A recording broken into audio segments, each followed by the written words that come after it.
Salam sejahtera dan salam Sarawak Maju Makmur bersama saya Krisban Fola.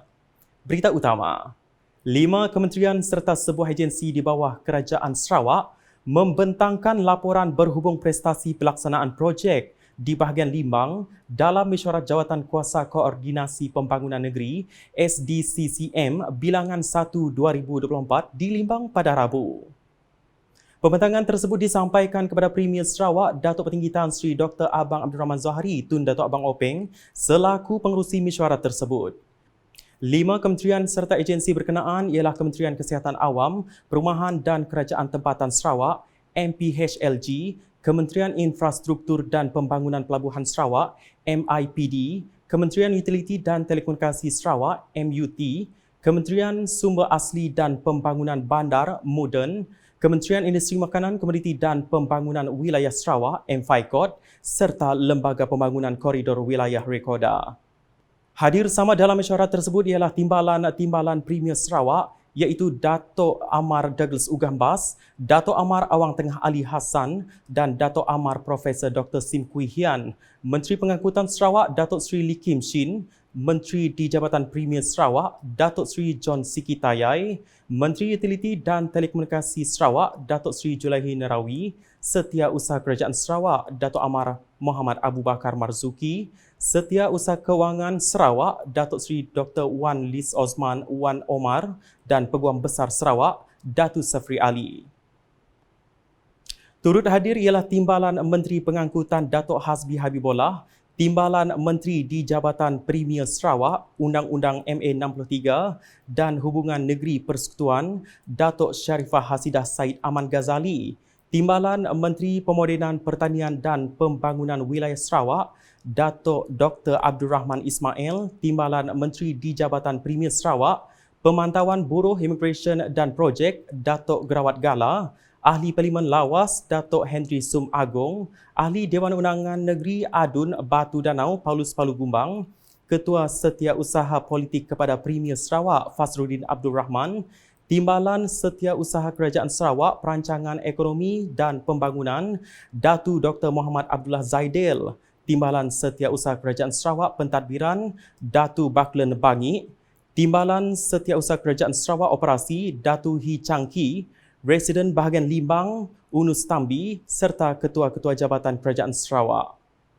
Pada sebelah petang, Datuk Patinggi Abang Zohari dijadual melawat ke beberapa tapak projek pembangunan termasuk Jambatan Sungai Limbang, Jambatan Sungai Budut nombor 2, Jalan Penghubung Bahagian Limbang Rumah Mampu Milik RMM Rangau, Kompleks Pentadbiran Bersepadu IAC Bahagian Limbang dan Tebingan Sungai Limbang. Laporan seterusnya. Kerajaan Indonesia akan meningkatkan lagi jalinan kerjasama dengan Kerajaan Sarawak, terutamanya dalam jaringan perhubungan. Konsul Jeneral Republik Indonesia di Kuching Radin Sigit Widjaksono berkata, susulan perpindahan ibu kota Indonesia ke Nusantara, perhubungan antara Indonesia dan Sarawak akan diperkukuhkan lagi, terutamanya dalam rentas sempadan. Semua sebenarnya sudah berharap terutama untuk laluan kendaraan itu bisa smooth ya, bisa mengakses border dengan senang ya, dengan mudah ya. Tapi memang regulation ya, itu maka kita perlu sering-sering bincangkan ya antara dua sisi. Bahkan sebenarnya request itu tidak hanya dari sini ke Kalimantan Barat atau Kalimantan Barat masuk sini, tapi all around Borneo kalau bisa ya. Kalau itu tidak ada had lagi, itu akan senang sekali ya. Nah itu kami sampaikan juga ya, untuk orang yang sudah melintas dari since border open sudah makin banyak meningkat ya. Kalau peak itu kalau masa libur itu banyak dari Pontianak masuk sini kan banyak untuk medical tourism, untuk kuliner, education ya. Beliau berkata demikian selepas melakukan kunjungan hormat terhadap Tuan Yang Terutama TYT yang di Pertuan Negeri Sarawak, Tun Pehen Sri Dr. Wan Junaidi, Tuanku Jaafar di Astana Negeri Sarawak pada Rabu. Turut hadir dalam kunjungan hormat itu ialah isteri yang di Pertuan Negeri Sarawak, Toh Puan Fauziah Muhammad Sanusi dan isteri Konsul Jeneral Republik Indonesia, Ibu Lucy Octavia Widjaksono bersama rombongan. Dalam kunjungan hormat berasingan, Menteri Pendidikan Tinggi Datuk Seri Diraja Dr. Zamri Abdul Kadir berkata, Kerajaan Persekutuan melalui Kementerian Pendidikan Tinggi KPT terus komited dalam mengukuhkan kedudukan institusi pengajian tinggi IPT di Sarawak. Jelas beliau kementeriannya akan terus berurusan di Sarawak agar dapat memantapkan lagi semua IPT di bawah KPT.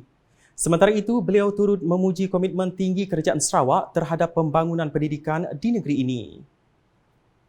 Dan seperti yang kita sedia maklum, Kerajaan Negeri Sarawak mempunyai 5 buah pusat pengajian tinggi swasta di bawah kelolaan sebenarnya Kerajaan Negeri. Dan ini menunjukkan komitmen yang tinggi oleh pihak Kerajaan Negeri Sarawak terhadap pendidikan tinggi di negeri Sarawak ini. Dalam pada itu, beliau turut mengulas mengenai keadaan-keadaan IPT di Sarawak yang memerlukan perhatian pihak KPT. Beralih ke perkembangan dari Betong. Projek pembinaan jambatan Sungai Paku di Tanjung Sebekut Sepauh yang bernilai RM36 juta kembali dilaksanakan.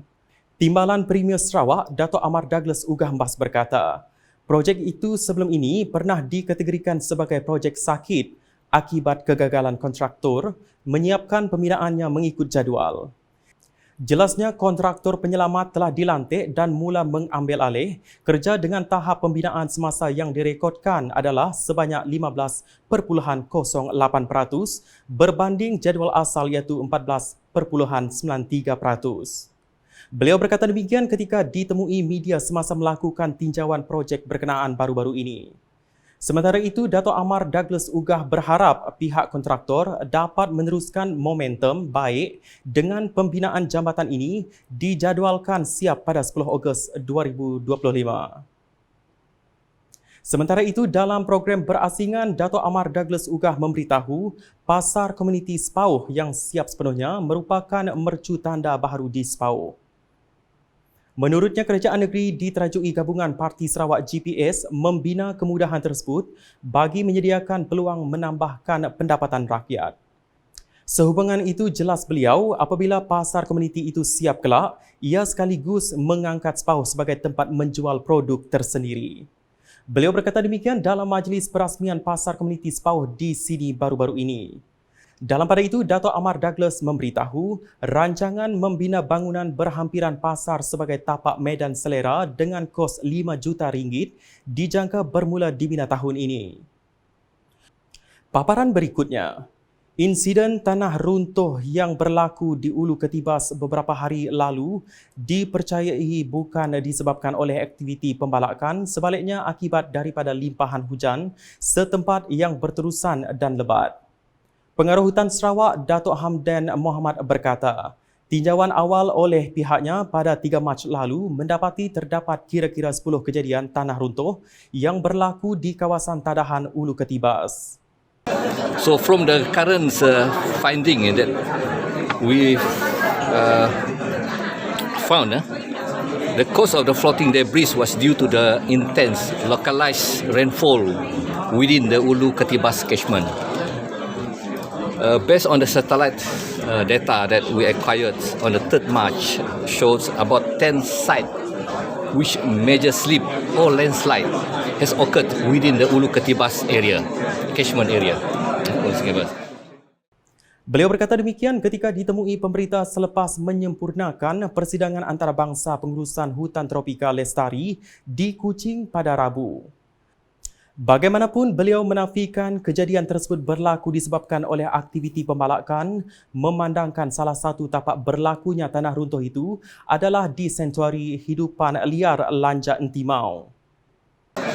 As of now, the occurrence of these slips are in the Lanja Entimau Wildlife Sanctuary, where there is no logging activities carried out in this area. So this area is our totally protected area. It's a Lanja Entimau Wildlife Sanctuary. It's very far, okay, at the Ulu Sungai Batang Ketibas. Sehubungan dengan itu, Datuk Hamdan memberi jaminan bahawa pihaknya akan terus membuat pemantauan rapi melalui tinjauan udara di kawasan tersebut bagi mengelakkan kejadian tidak diingini berlaku. Dalam pada itu, kira-kira 200 peserta menyertai persidangan antarabangsa pengurusan hutan tropika Lestari di Kuching pada Rabu. Persidangan selama 2 hari bermula 6 hingga 7 Mac ini adalah sebagai platform untuk para pakar, pengamal, pengubal dasar dan pihak berkepentingan antarabangsa dan nasional untuk menerokai hubungan penting antara perhutanan dan pembangunan mampan ke arah mewujudkan strategi komprehensif, memelihara alam sekitar dan mengekalkan kelangsungan sumber daya hutan tropika. Ia juga bertujuan menyokong pemeliharaan berterusan hutan sedia ada dan menghidupkan semula estet hutan kekal yang bernilai dengan mengubah paradigma pengurusan hutan lestari. Persidangan tersebut merupakan anjuran Persatuan Kayu Kayan Sarawak (STA) dengan kerjasama Jabatan Hutan Sarawak dan World Wildlife Fund WWF Malaysia dan disokong oleh Organisasi Perkayuan Tropika Antarabangsa ITO. Sekian edisi malam bersama saya Chris Benfola. Berita lebih lanjut boleh didapati di semua platform media sosial UKAS termasuk portal ukas.sarawak.gov.my dan UKAS channel di YouTube. Mengakhiri buletin UKAS dengan sorotan persidangan antarabangsa pengurusan hutan tropika Lestari di Kuching pada Rabu. #Saluran Informasi Rakyat, Salam UKAS.